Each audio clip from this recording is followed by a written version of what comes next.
안녕하세요. 착한 경제를 얘기하는 경제적인 토크쇼 강대성입니다. 우리 토크쇼에서는 지난 1년 넘는 시간 동안 비영리 조직과 사회적 경제에 대한 다양한 이야기들을 듣기 위하여 사회적 기업 대표님들 또 비영리 기관 대표님들을 모시고 많은 이야기를 나눴습니다. 오늘은 대한민국 사회적 경제 전반을 아우르는 대표 협의체 기구가 있습니다. 한국 사회적 경제 연대 회의입니다. 현재 연대 회의의 상임이사를 맡고 계시는 하재찬 대표님을 오늘 모셨습니다. 사회적 경제 생태계에 대한 다양한 이야기를 들을 수 있을 것 같습니다. 안녕하세요. 안녕하세요. 아이고, 반갑습니다. 반갑습니다. 시청자분들께서 사회적 경제 생태계에 대한 이야기도 많이 좀 그동안 해왔었는데 오늘 아마 한국 사회적 경제 연대 회의 좀 낯설 것 같은데 어떤 일을 하는 곳인지 소개 부탁드리도록 하겠습니다. 연대회의는 사회적 기업 육성법을 제정하기 위해서 만들어진 연대회의가 있었고요. 네. 협동조합 기본법을 만들기 위한 연대회의가 있었는데 그 두 연대회의가 결합하면서 네. 2012년 11월 달에 만들어진 협의체고요. 네. 그 사회적 경제 전반에 대한 생태계를 좀 구축하는 것들에 대한 역할이라고 해야 될까요? 그래서 한 3,200개 정도의 네. 기업과 조합, 네. 비영리 단체들이 같이 결합하고 있고요.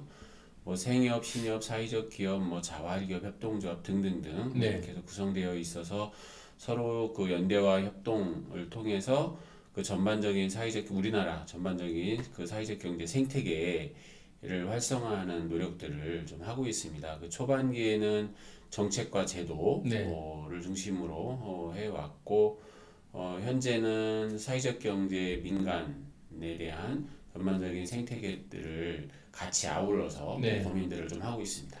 많은 정책 제안을 주로 많이 하시겠네요. 지금까지는 많은 정책 제안, 제도 등등등의 역할들을 했죠. 네. 그 코로나 이제 2년 6, 7개월 이렇게 지나는 과정인데 코로나 팬데믹 상황에서 연대회의를 중심으로 해서 코로나 대응 본부도 만드신 걸로 기억을 하고 있는데 어떤 활동을 주로 하셨어요?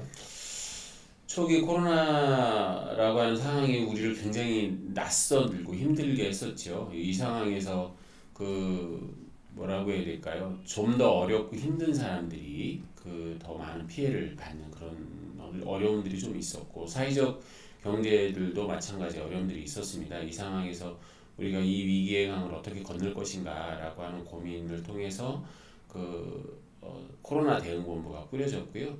그걸 통해서 그냥 가시적인 성과로는 저희가 이제 모금에서 조금 기여를 할 수 있는 조직들이 있고 네. 그래서 그런 것들을 통해서 임대료 사업을 지원해서 지금 정확한 숫자는 생각나지 않는데 한 300여 개 네. 어려운 임대료를 내지 못하는 기업과 조합들의 임대료 지원 사업을 좀 했었고요. 모금은 한 6억이 조금 넘게 대단히 가치 있는 일 하셨네요.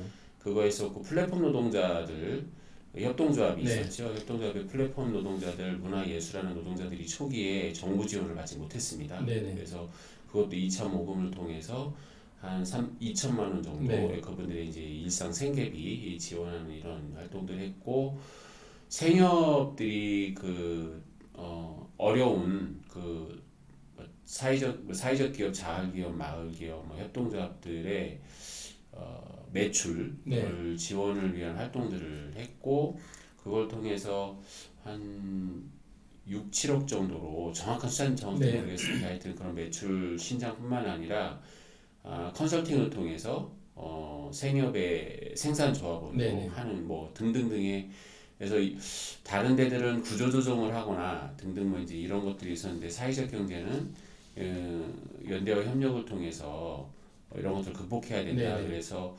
고용조정 제로 선언을 했었고 그때 기업과 조합들이 한 400개 정도 네. 참여를 했었습니다. 근데 이거는 굉장히 의미가 좀 남다른데 네네. 노동자들이 구조조정하지 마라 이런 것들이 아니라 대표들과 노동자들이 같이 함께해서 우리는 구조조정하지 않겠다라고 하는 그 의지들을 좀 다지는 것이었고 정확하게 통계가 나와 있진 않지만 저희가 이제 지역별로 이렇게 확인을 해보면 다른 곳들에 비해서 네네. 조정된 숫자는 유의미하게 사회적 경제 수칙이 낮다는 것들을 알 수가 있었습니다. 그 지금 사회적 경제 연대 회의가 있고 한국 사회적 기업 중앙 협의회가 있잖아요. 네네. 한기업이라고 이야기를 보통 하잖아요. 네네. 그 두 개 그 조직과 관계는 지금 어떻게 돼 있는 건가요? 지금 현재는 한국사회적기업 중앙협의회가 저희 연대회의에 회원 가입이 되어 있지 않은 상태이긴 합니다. 한 2년 전에는 저희 회원 가입해서 네네. 공동대표로서 활동을 했었고요. 5대 생협연합회 같은 경우도 저희 연대회의에 가입되어 네네. 있고, 전국 협동조합 협의회도 뭐 등등등 네. 전국 단위 협의체들이 저희에 다 가입되어 있는 상태여서 뭐라고 해야 될까요? 뭐 이렇게 어쨌든 그 유형과 부문을 넘어선 지역을 넘어선 연대와 협동의 틀들을 저희 한국사회적경제 연대회의를 통해서 네. 구현하고자 하는 노력들을 함께 하고 있는 거죠. 사회적 기업 출범이 이제 2007년이잖아요. 2007년, 네네네. 이제 우리 연대회의는 2012년이라고 아까 말씀하셨잖아요. 그래서 고용노동부도 금년 말이 이제 사회적 경제 3차 기본 계획이 끝나는 해이기 때문에 또 이제 넥스트 5년을 위한 그런 기본 계획 수립에 많은 지금 토론들을 하고 계신 것 같아요. 그런데 제가 듣기로는 금년도에 사회적 경제 정체성 보고서를 출간하신다는 소리를 들었는데 지금 어떤 내용들이 거기 담겨 있는 건지 그게 좀 궁금하거든요. 아마 많은 사회적 경제 조직에는 큰 도움이 될 거고 정부 당국자들한테도 하나의 정책 수립에 큰 도움이 될 그런 보고서가 될 것 같은데 그거에 대해서 간략하게 출간 전이지만 양념으로 조금 설명을 좀. 네네네. 출판은 아마도 6월 요번 달 네네. 말 정도면 나오지 않을까 네네. 생각하는데요.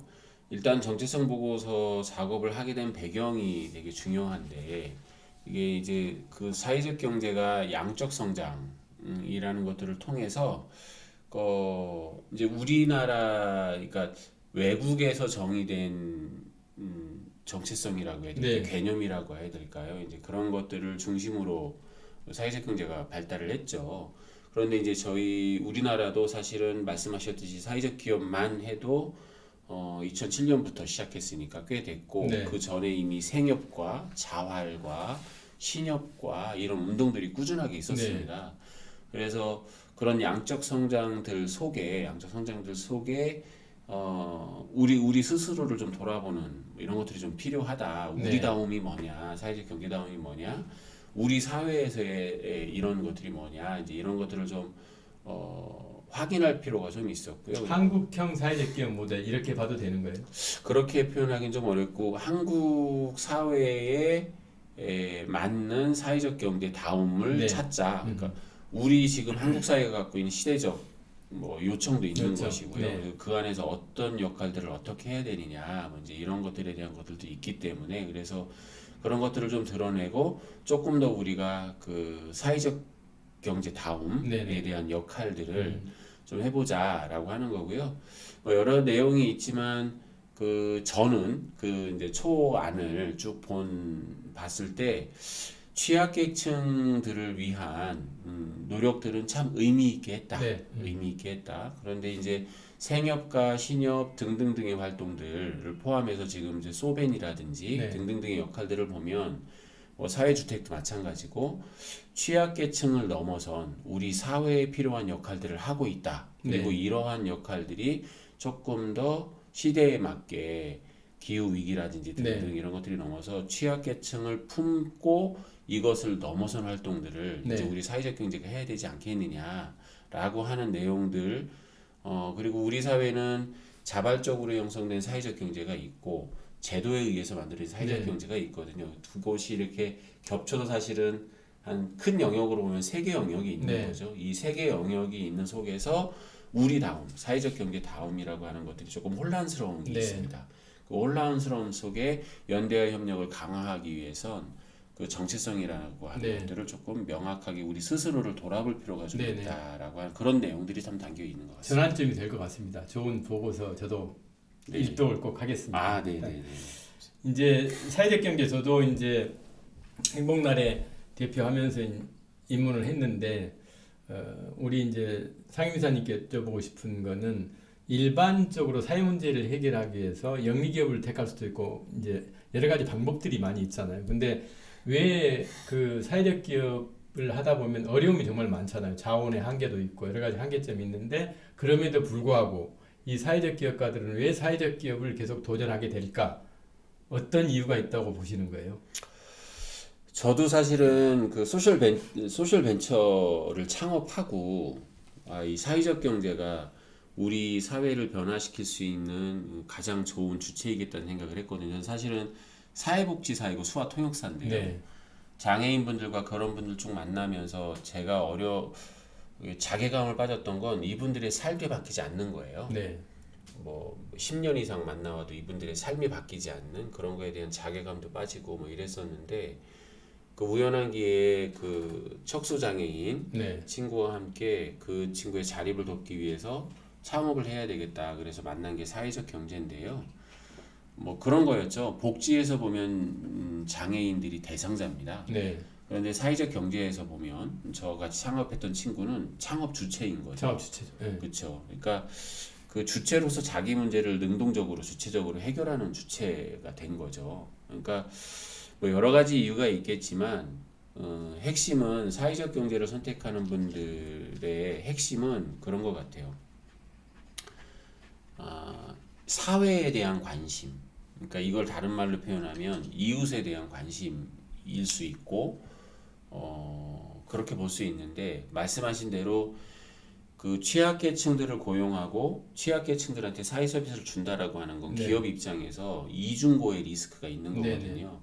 생산성에 있어서 사실은 어려움이 있는 거고 약간 떨어지고. 사회 서비스 분을 제공하는 데 있어서 비용을 20-30%는 낮은 가격으로 네. 공급해야 될 수밖에 네. 없는 이중고가 있는 상황을 이거를 선택하는 거는 사실은 이웃에 대한 관심 이외에는 네. 설명할 수 없습니다. 네. 그래서 저도 이제 많은 사회적 기업가들 뭐 협동조합들을 경험하면서 결론은 이웃에 대한 관심이 네. 그분을 움직이게 했다라고 저는 생각합니다. 저는 이제 저도 자주 하는 이야기가 있어요. 그러니까 취약계층을 고용을 하잖아요. 사회적 경제 조직들이. 그래서 그 취약계층들이 어떤 면에서 보면 정부의 사회복지 재정의 수혜자 입장이 되다가 이제 와서 일을 해서 월급쟁이가 되면서 그 일을 하면서 사회복지 재정의 기여자로 바뀌는 이거 맞습니다. 대단한 큰 전환이거든요. 그래서 맞습니다. 그런 이야기들을 많이 하는데 상임사님 말씀에 100% 공감이 갑니다. 그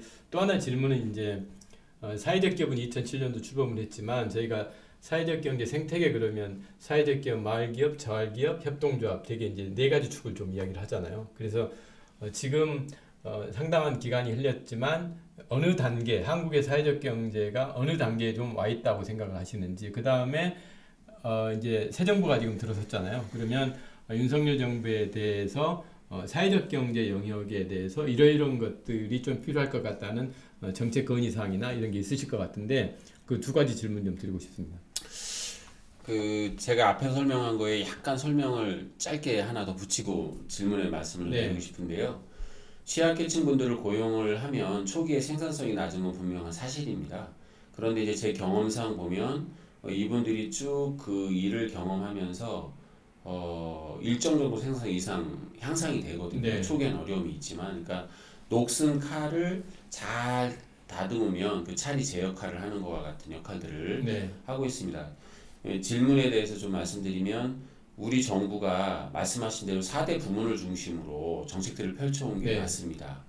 그런데 지금 이번 정부 들어서서 이것이 4대 부문을 넘어선 우리 사회적 경제에 대한 역사를 품어낼 수 있어야 네. 됩니다. 그러니까 뭐 신협운동, 생협운동, 자활운동 등등등 이런 운동들을 품어서 지금 우리 사회가 굉장히 복잡한 사회 문제를 갖고 있고 많은 전문가분들이 이 복잡한 사회 문제들은 그 소셜 임팩트라고 하는 걸 통해서 해결해야 된다. 그리고 집합적인 협력, 연대와 협력을 통해서 해결해야 된다라고 하는 것들은 꼭 사회적 경제 관련된 분들만이 아니라 많은 전문가분들이 우리 사회 문제가 굉장히 복잡해졌기 때문에 해결해야 된다라고 하거든요. 사회적 경제도 마찬가지라고 봅니다. 4대 부문을 넘어선 다양한 사회적 경제 주체들이 어떻게 협력과 연대를 할 거냐라고 하는 측면으로 넘어가야 된다. 그리고 초기에는 사회적 기업들이 사례를 중심으로 우리 사회에 우리 사회를 각성시켰다라고 하면 지금은 그것을 넘어선 우리가 어떻게 전략적으로 이 복잡한 사회 문제를 해결할 거냐라고 하는 집합적 전략을 할 수 있는 것에 우리 정부가 관심을 가져야 네. 된다. 근데 그렇게 보면 중간 협의체라든지 아니면 우리가 중간에 그냥 지원금을 줘서 예산을 분배하는 방식으로 중간 지원 기관을 활용했다라고 하면 그게 아니라 투자 방식의 정부 정책이 필요하다. 네. 지원 방식이 아니라 네. 투자의 관점이 필요하고 투자의 관점 속에서 중간 전달 체계를 어떻게 가져갈 거냐라고 하는 지원과 투자에 대한 복합적인 이런 것들이 좀 같이 병행돼야 네. 된다라고 생각합니다. 지금 사회적 경제 조직뿐만이 아니고 대한민국의 사회 문제 정말 많이 발생을 하고 있잖아요. 그래서 저출산 고령화, 탈북자 문제 등등 자살률도 들어가고 있지만 이러한 문제들을 저희 이제 사회적 경제 조직이 그러한 사회 문제를 비즈니스 모델을 풀어가는 이제 조직들인데 정말 말씀하신 대로 연대와 협동, 협력 이런 게 정말 중요한 것 같아요. 그래서 이거를 사회적 경제 조직 간의 연대와 협동도 필요하지만 저는 비영리 조직, 사회적 경제 조직, 영리 조직, 정부 조직 이렇게 해서 콜라보레이션을 통해서 문제를 풀어가면 훨씬 더 맞습니다. 효과성이 있다고 생각하는데 지금 이제 상임사를 맡고 계시기 때문에 우리 연대회의에서 이제 그런 일들을 해 오셨고 좀 더 이제 속도를 더 내실 필요가 있는데 앞으로의 어떤 연대회의에 이제 앞으로의 모습들 더 앞으로 해 나가실 일들 이런 것들을 조금 소개를 좀 해주시면 좋을 것 같아요. 그 1차적으로는 우리 내부의 연대와 협력이라고 하는 것도 굉장히 중요합니다. 이제 그 우리 내부에 이걸 그 연대와 협력을 강화하기 위해선 전국 단위의 협의체들이 있고 지역 단위의 협의체들이 있습니다. 이들이 어떻게 시줄과 날줄로 네. 어떻게 잘 서로 연결돼서 갈 거냐라고 하는 것들을 에 대한 역할들을 좀 연대회의가 할 수 있지 않을까. 두 번째는 이게 복잡하기 때문에 날카롭게 접근해야 될 것들이 관심을 좀 덜 가질 네. 수도 있습니다. 그래서 업종이라고 하는 소셜 미션을 중심으로 하는 것을 유형과 부문을 넘어선 우리는 장애인 문제를 해결할 거야 라고 하면 내가 사회적 기업이든 협동조합이든 상관없이 장애인 문제를 해결하기 위해서 모일 수 있도록 하는 것 또는 업종으로 모여서 하게 하는 것. 그러니까 연대와 협동으로 넓게 해결할 것과 날카롭게 해결할 것들이 좀 있는데 그런 것들을 할 수 있도록 하는 것들의 연대회의가 다양한 역할들을 좀 해야 되지 않을까라고 하는 생각을 하고 있습니다. 그 마지막으로 이제 사회적 경제 조직들이 지금 숫자상으로 양쪽으로 많이 컸잖아요.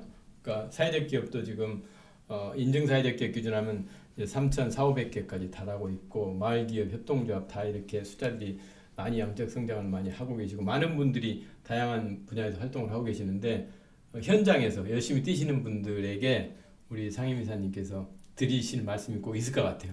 당부의 말씀이든 아니면 내가 해보니까 이렇더라 하는 이야기들 그런 말씀 마지막으로 한마디 해주십시오. 우리의 힘듦이 희망을 만드는 힘듦인 것 같습니다. 우리의 수고로움이 행복한 수고로움이라고 생각합니다. 그런데 이 희망을 만드는 힘듦과 그 행복한 수고로움이 우리 스스로에 대한 격려와 지지 여러 가지 어려움이 있죠. 한계도 많고 스스로 돌아보면 이렇게 좀 내가 이만큼밖에 안 되나 이런 생각도 하기도 하지만 우리가 갖고 있는 도전하고자 하는 과제가 쉬운 과제가 아닙니다. 어려운 과제고 그 속에서 우리가 서로를 격려할 수 있으면 좋겠다는 생각을 하고요.